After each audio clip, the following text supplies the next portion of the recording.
Today, China imposed sanctions, what they call export controls, a euphemism for sanctions, on 4 US firms. This is significant because they expressly mentioned, especially firms that are in the defense industry, Raytheon, Lockheed Martin, General Dynamics, etc. Quite important in just the history of nations dealing with each other, especially the global north and the global south, that a country like China, a few months after its own firms got on a bad list, could give a proportional response. Earlier this month, Chinese companies like Alibaba, Baidu were added to a list that the US insists are connected to the Chinese military and hence must be on a sanctioned list.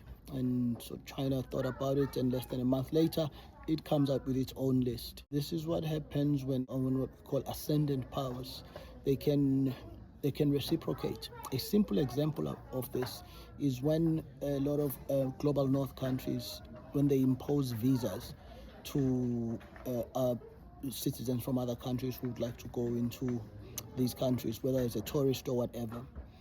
Usually, this depends upon the power of the country imposing the visa, such that many, no, sorry, baby, such as such such that many countries are not able to reciprocate. In other words, go toe to toe and give a proportional response to having their citizens have to get visas and pay for them and stuff like that.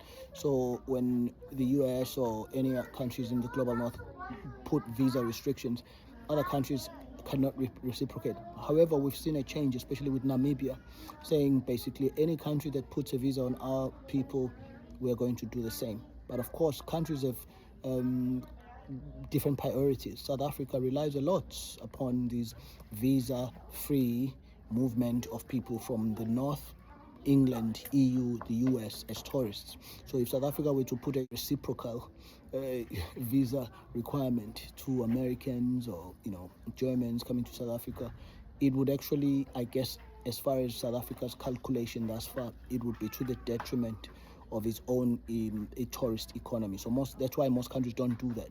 Take that and apply it to this.